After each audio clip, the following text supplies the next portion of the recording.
बहनों भाइयों, जय श्री राम, वंदे मातरम, जय हिंद।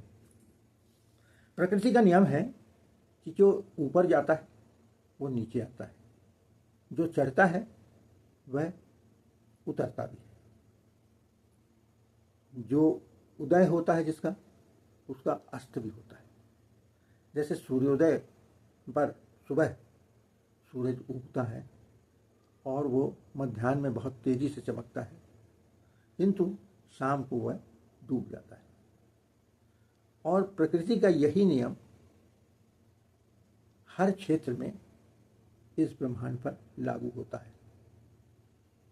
इसी नियम के संदर्भ में मैं आज क्रिकेट के विषय में बात कर रहा हूँ। क्रिकेट में भी नए नए खिलाड़ी आते हैं, अपनी प्रतिभा दिखाते हैं, अपनी छाप छोड़ते हैं और एक दिन वो अस्त हो जाते हैं और फिर एक नए खिलाड़ी का उदय होता है। तो इसी तरह से अभी जैसा कि आप लोग जानते हैं कि आईपीएल चल रहा है और इस आईपीएल में एक नए खिलाड़ी का उदय हुआ है।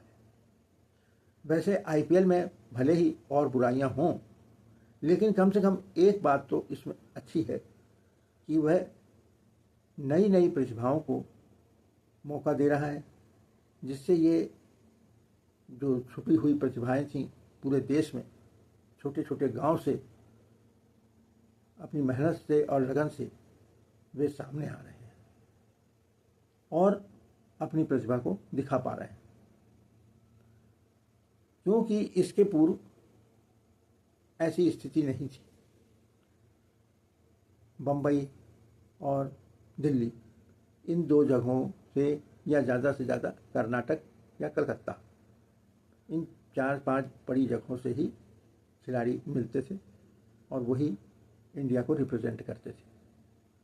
लेकिन आज वह बात नहीं रही। इसमें आईपीएल का जरूर बहुत बड़ा योगदान है। तो आज हम जिस उगते सूरज की बात कर रहे हैं वो है वैभव सूर्यवंशी। ये बच्चा जिसकी जन्म तारीख 27 मार्च 211 है और जिसकी उम्र 14 वर्ष बताई जा रही है। यद्यपि इसके बारे में लोग अन्य बातें भी कह रहे हैं इसकी उम्र को लेकर, इसकी उम्र ज़्यादा है लेकिन ये कम बता रहा है। लेकिन बिना मेडिकल आदि के इनको इस तरह से भाग लेने टूर्नामेंट में नहीं मिल पाता। तो ये बच्चा एक छोटे से गांव, बिहार में समस्तीपुर जिले के एक मोतीपुर नाम का एक गांव है, वहां से आया हुआ है। इस बच्चे ने 4 साल की उम्र से क्रिकेट खेलना शुरू किया था। शुरू में इसके पिताजी ने ही इसको सिखाया। उसके बाद 9 साल की उम्र में इसने एकेडमी जाना शुरू किया और 12 साल की उम्र में इसने प्रथम श्रेणी क्रिकेट में पदार्पण किया। 12 साल की उम्र में ही बिहार की अंडर 19 टीम के अंतर्गत इसने वीनू वांकर ट्रॉफी खेली। उसी तरह से बिहार के लिए रणजी टूर्नामेंट खेलने वाला ये दूसरा सबसे कम उम्र का खिलाड़ी बना। इसके साथ साथ सितंबर 2024 में ऑस्ट्रेलिया में अंडर 19 खेलते हुए ऑस्ट्रेलिया के खिलाफ इसने 58 बॉल में शतक बना डाला और इसने 104 रन बनाए। 2024 में ही इसने अंडर 19 दुबई में एशिया कप खेला, वहाँ पर भी इसने काफ़ी अच्छे रन बनाए। और तो और बिहार में इसने एक टूर्नामेंट में, एक वहाँ का जो प्रसिद्ध टूर्नामेंट है, उस टूर्नामेंट में खेलते हुए 332 रन की नाबाद पारी खेली, जिससे ये बहुत ज़्यादा चर्चा में आया। और अभी जब इसे आईपीएल में लिया गया तो इसने अपने पहले मैच में खेलने के लिए आने के बाद पहली गेंद पर 6 मारा और 20 गेंद में 34 रन बना डाले। इसके बाद इसने अपने दूसरे मैच में गुजरात के साथ खेलते हुए मात्र 35 बॉल में इसने सेंचुरी बनाई यह किसी भी भारतीय की आईपीएल इतिहास में सबसे तेज बनाई गई सेंचुरी है, सबसे तेज बनाया गया शतक है। इसके ऊपर सिर्फ क्रिस गेल हैं जिन्होंने 30 बॉल में सेंचुरी बनाई थी, यह शतक बनाया था। तो इस तरह से इसने अपनी प्रतिभा का लोहा मनवा लिया। और यहाँ पर एक बात और ध्यान देने वाली बात है कि राजस्थान रॉयल्स की टीम में जो जुड़ा उसके पीछे राहुल द्रविड़ का बहुत बड़ा योगदान है। राहुल द्रविड़ अपने खेल के लिए तो जाने ही जाते हैं, अपने स्वभाव के लिए तो जाने ही जाते हैं, लेकिन वे नई प्रतिभाओं को और ऐसी प्रतिभाओं को जो छुपी हुई हैं उनको सामने लाने में उनका बहुत बड़ा योगदान रहता है। आप लोगों को शायद याद होगा कि आज से कुछ वर्ष पूर्व आईपीएल में ही उन्होंने प्रवीण तांबे नाम के एक ऐसे खिलाड़ी जिसकी उम्र 40 वर्ष हो गई थी, उसको अपनी टीम में स्थान दिया और न केवल अपनी टीम के साथ जुड़ा बल्कि उसे टीम में खिलाया भी। और उस खिलाड़ी ने अपने खेल से लोगों को मुग्ध कर दिया। इतना बढ़िया खेल उसने दिखाया कि सब तरफ उसी के नाम की चर्चा होने लगी कि ये प्रवीण तांबे कौन है। उसके ऊपर बाद में फिल्म भी बनी। तो ऐसे राहुल द्रविड़ को सैल्यूट है। उन्हीं राहुल द्रविड़ के कारण वैभव सूर्यवंशी को अपने राजस्थान रॉयल्स में न केवल स्थान मिला बल्कि खेलने का भी मौका मिला। यहाँ पर एक बात और कही जा सकती है, यहाँ पर उसके भाग्य ने भी उसका साथ दिया, क्योंकि राजस्थान रॉयल्स के कप्तान संजू सैमसन अचानक घायल हो गए और उनकी जगह पर इसे ओपनिंग के लिए चुना गया और इसने उस मौके का भरपूर फायदा उठाया और आज ये पूरे आईपीएल में छा चुका है। हरभजन सिंह जैसे पुराने खिलाड़ी ने कहा कि मैंने ऐसा खेलते हुए किसी को नहीं देखा।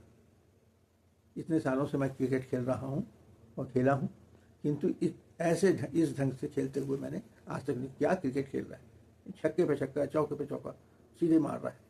और जरा सा बच्चा बड़े बड़े जो खिलाड़ी वहाँ पे दिग्गज खिलाड़ी हैं उनकी बॉल को झेल रहा है और उनकी बॉल को ठोक रहा है। ये अपने आप में उसके आत्मविश्वास को दर्शाता है। तो अब यहाँ उसके भाग्य ने भी साथ दिया, अब वो टीम में भी आ गया और भविष्य में आगे उम्मीद है कि वह आगे बढ़ेगा। लेकिन यहाँ पर एक बात और ध्यान देने योग्य है।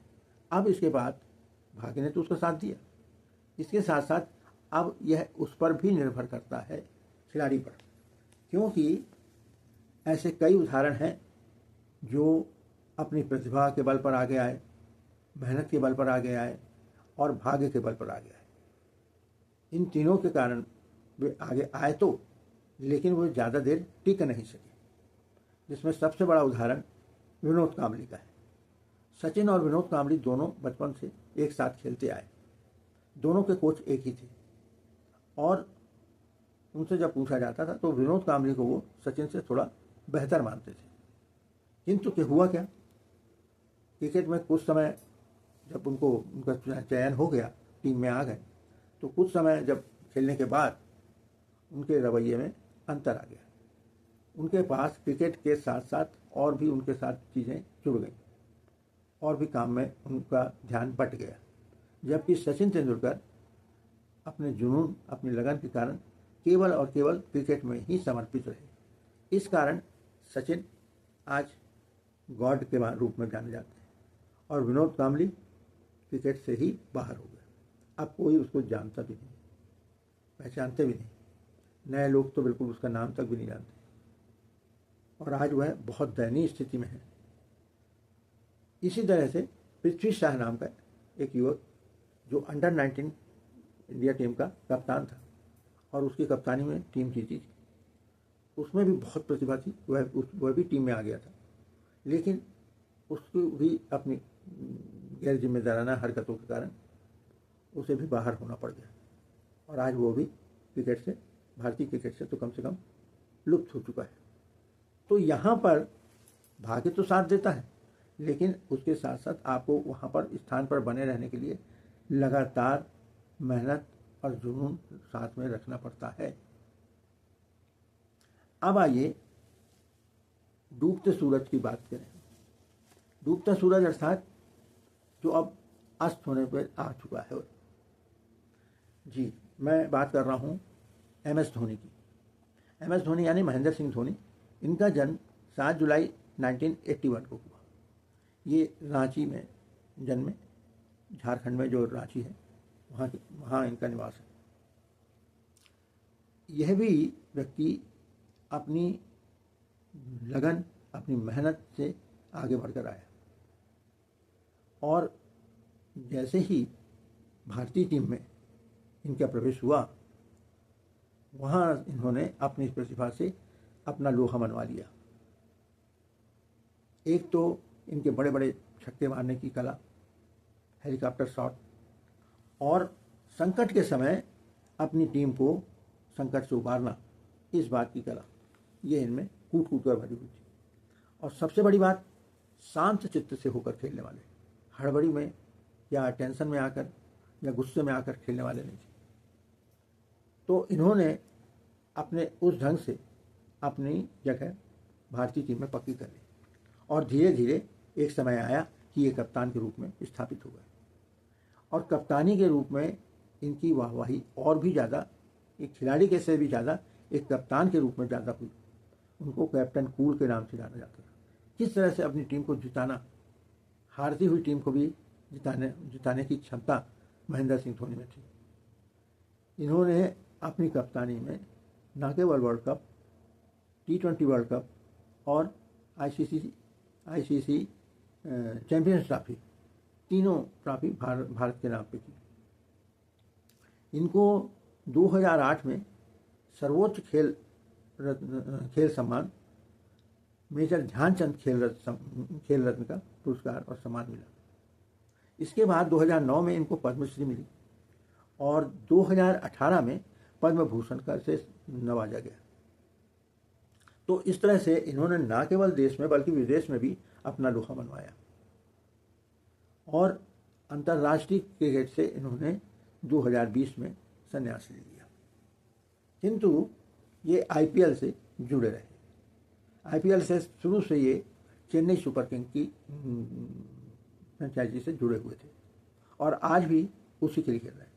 वहाँ ये इतने ज़्यादा लोकप्रिय हैं कि वहाँ इनको थाला कहकर पुकारा जाता है और इनके टीम के स्टेडियम में इनके प्रवेश होते ही शोर का इतना ज़्यादा बढ़ जाता है कि जिसकी हद नहीं। लेकिन इस वर्ष IPL में जबकि ये 43 ईयर्स यानी कि 43 साल के हो गए, इन्होंने इस साल भी कप्तानी करनी पड़ी क्योंकि ऋतुराज गायकवाड़ जो इनकी टीम के कप्तान बनाए गए थे वो अचानक घायल हो गए। उनकी जगह पर अंततः महेंद्र सिंह धोनी को ही कप्तानी करनी पड़ी। लेकिन जितना नाम इन्होंने अभी तक कमाया था वो इस वर्ष पूरा मिटता हुआ दिखा, क्योंकि पहली बार ऐसा हुआ है कि जो 11 बार जो team Chennai super king final में पहुंची और 5 बार जो जीती, मुंबई ने भी 5 बार जीती है और चेन्नई ने भी 5 बार जीता है, तो वह टीम पहली बार ही इस बार टूर्नामेंट से बाहर हो गई, वो भी सबसे पहले। इतना बुरा इस बार उनका खेल रहा कि वो अब टूर्नामेंट से बाहर हो चुके हैं। इस तरह से ये एक बहुत ज़्यादा असम्मानजनक बात है, बहुत ही बेइज्जती वाली बात हो गई। बेहतर होता कि महेंद्र सिंह धोनी पिछले साल ही इससे अलग हो जाते ताकि उनका जो एक सम्मान लोगों के मन में बना हुआ है वह बना रहता। क्योंकि क्या होता है, ओवर एक्सपोजर भी आदमी को नीचे गिरा देता है। तो इस वजह से आज हम कह सकते हैं कि धोनी का जो है वह अब डूबते सूरज जैसा ही है हाल। दक्षिण अफ्रीका के एक दिग्गज क्रिकेटर हैं, उन्होंने अभी कहा है कि अगले वर्ष धोनी आईपीएल में नहीं दिखेगा, ऐसी मेरी भविष्यवाणी है।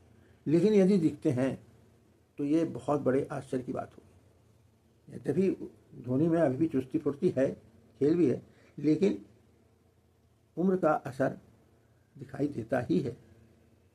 तो इसलिए अधिकतर खिलाड़ी जब वो ऊंचाइयों पर रहते हैं उसी समय अपने को क्रिकेट से अलग कर लेते हैं ताकि उनका सम्मान बना रहे। आज का ये वीडियो आपको कैसा लगा? यदि आपको ये पसंद आया हो तो इसे कृपया लाइक कीजिएगा, कमेंट कीजिएगा, शेयर कीजिएगा, और यदि आपने सब्सक्राइब ना किया हो तो कृपया सब्सक्राइब जरूर कर लें और अपने दोस्तों को भी कहें। धन्यवाद। जय श्री राम, जय हनुमान, वंदे मातरम, हर हर महादेव।